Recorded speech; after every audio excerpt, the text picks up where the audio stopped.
How much money did WWE make from WrestleMania 42? How much money can WWE make from just one WrestleMania? In 2026, WrestleMania returned to Las Vegas for a second consecutive year. More than 100,000 fans attended across 2 nights. Ticket prices reached thousands of dollars.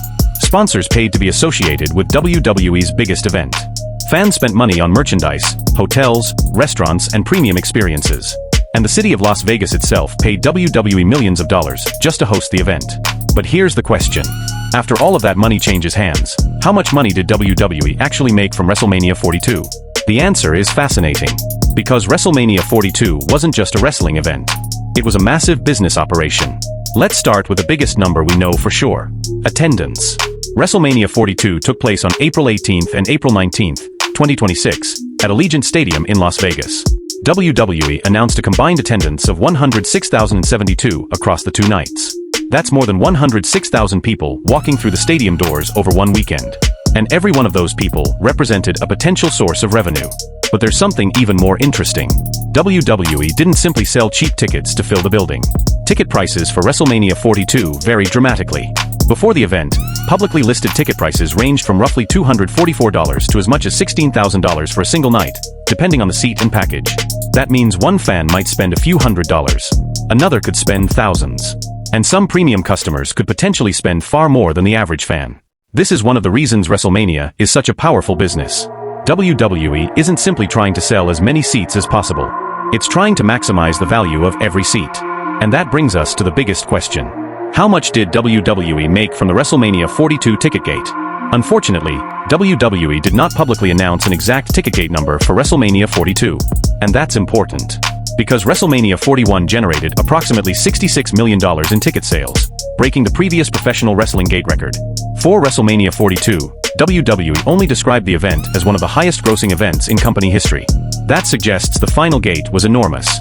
But because the exact number hasn't been publicly disclosed, we shouldn't simply assume it was another $66 million. Instead, we can say this. WrestleMania 42 generated tens of millions of dollars in ticket revenue, but the exact total remains undisclosed. And tickets are only the beginning. Because WWE has another group of customers. Sponsors. Think about how many companies want to reach WWE's audience. Millions of people watch WrestleMania around the world. Tens of thousands attend in person. And the entire WrestleMania weekend creates huge amounts of attention on social media. That's incredibly valuable to advertisers. At WrestleMania 42, WWE had 32 marketing partners. That was a new WrestleMania record. WWE has not publicly revealed the exact dollar amount generated from those sponsorship deals. So again, we shouldn't invent a number. But considering that WrestleMania 39 generated more than $20 million in sponsorship revenue and later WrestleMania events broke sponsorship records, it is reasonable to say that sponsorship represents a potentially very large revenue stream for WrestleMania. And this is one of the best parts of the WWE business model. Sponsors don't need WWE to build another stadium. The audience is already there. The sponsor simply pays for access to that audience. But then something else happens. Those fans start spending their own money. And one of the biggest places they spend it is merchandise. Imagine arriving in Las Vegas for WrestleMania. You've already spent hundreds or maybe thousands of dollars on travel and tickets. You've waited months for the event. And then you see the official WrestleMania merchandise. Shirts, hats, jackets, championship belts, collectibles, limited edition items. Suddenly, that ticket purchase isn't the end of the transaction. It's just the beginning. At WrestleMania 41, WWE reported that on-site merchandise sales were more than 45% higher than the previous event record. Online merchandise sales were approximately 86% higher than the previous record. And WrestleMania 42 continued WWE's strategy of turning the entire weekend into a giant shopping experience. The exact WrestleMania 42 merchandise revenue has not been publicly disclosed. But with more than 100,000 announced attendees across the 2 nights, plus millions of fans watching remotely, the potential merchandise business is enormous. And then there's premium hospitality. Not every WWE fan wants to sit in an ordinary seat. Some fans want the best possible experience. Premium seating, hospitality, exclusive access, special events, and packages that can cost thousands of dollars. WWE works with On Location to sell these premium experiences. The exact WrestleMania 42 hospitality revenue isn't publicly available. But this is another important part of the business because premium customers can spend dramatically more than an average ticket buyer. And WWE has another trick. It doesn't want WrestleMania fans to spend money for only 2 nights. It wants them spending money for the entire week. That's why WrestleMania has become an entire destination event. There are WWE-related shows, fan experiences, merchandise stores, meet and greets, WWE World, and other activities surrounding the main event. WWE World is particularly important because it turns the WrestleMania audience into customers before they even enter Allegiant Stadium.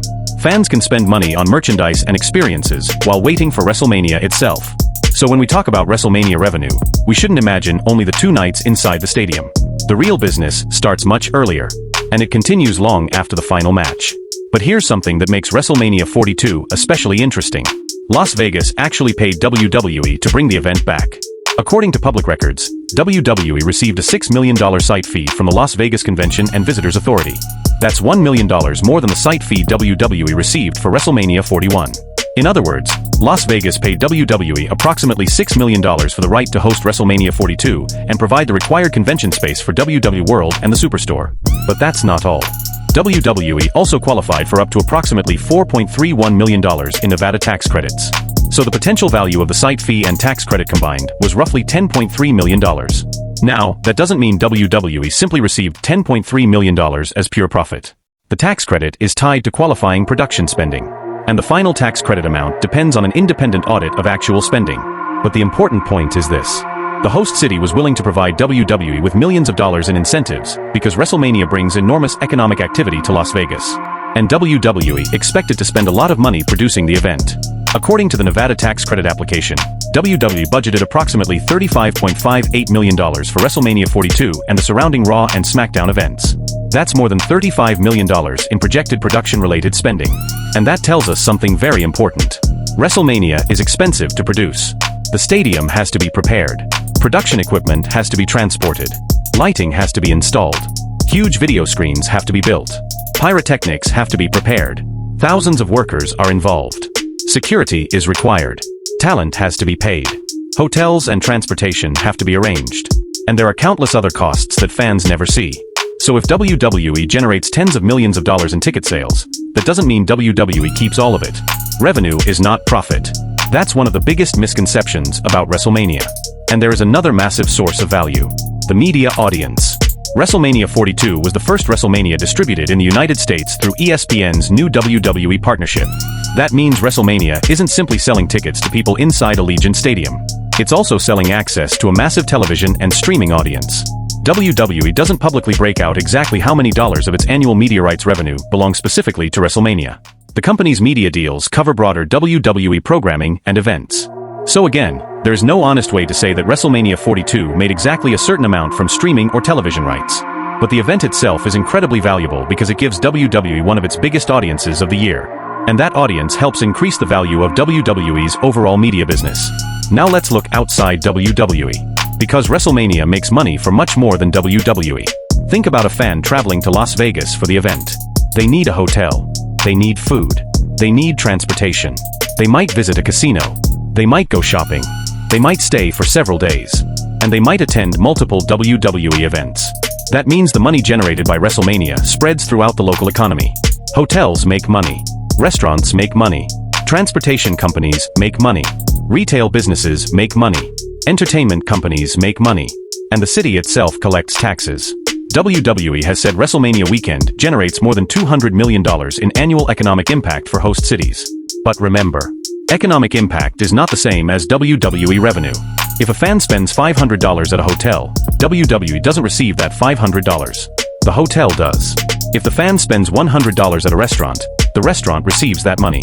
So you can't simply take a $200 million economic impact figure and say WWE made $200 million. That's not how it works. But it does show why cities are willing to compete for WrestleMania. The event can bring a huge number of visitors into the city. And Las Vegas was clearly willing to pay millions of dollars to keep WrestleMania for a second consecutive year. Now let's put everything together. We know WrestleMania 42 had more than 106,000 announced attendance across 2 nights. We know ticket prices ranged from hundreds of dollars to potentially more than $10,000 for premium seats and packages. We know WWE received a $6 million site fee from Las Vegas. We know WWE qualified for up to approximately $4.31 million in Nevada tax credits. We know WWE projected more than $35.5 million in production spending for WrestleMania and the surrounding Raw and SmackDown events. We know WrestleMania 42 had a record 32 marketing partners. We know WWE described WrestleMania 42 as one of the highest-grossing events in company history. And we know the exact total revenue and profit from WrestleMania 42 have not been publicly disclosed. So how much money did WWE actually make? The honest answer is that nobody outside WWE can give you an exact profit number. But we can confidently say that WrestleMania 42 was a multi-million-dollar business on a massive scale. The ticket gate alone was almost certainly worth tens of millions of dollars. Then you have sponsorships, merchandise, premium hospitality, fan experiences, media value, and the financial incentives provided by the host city. But against all of that, WWE also has tens of millions of dollars in production-related costs and many other expenses. So the final profit is going to be significantly different from the headline revenue numbers. And that's what makes WrestleMania so fascinating. The money isn't coming from just one place. It's coming from an entire ecosystem. A fan buys a ticket, then buys a shirt. A sponsor buys advertising. A premium customer buys a VIP experience. A hotel sells a room. A restaurant sells a meal. A city collects taxes. A television or streaming platform gets millions of viewers. And WWE sits at the center of all of it. That's the real WrestleMania business model. The wrestling is the attraction. The audience is the asset. And the entire weekend is the money machine. So the next time you watch WrestleMania, remember what you're actually watching. You're not just watching 2 nights of wrestling. You're watching one of the biggest entertainment businesses in the world generate money from tickets, sponsors, merchandise, hospitality, media, and tourism. And WrestleMania 42 proved just how powerful that business has become. More than 106,000 fans. Millions of dollars in incentives. More than $35 million in projected production spending. Record sponsorship partnerships. And an event WWE itself described as one of the highest grossing in company history. We may never know the exact amount of profit WWE made from WrestleMania 42. But one thing is clear. When the lights go down, the crowd starts cheering, and that WrestleMania logo appears on the screen. The business has already been running for months. And the money machine is just getting started.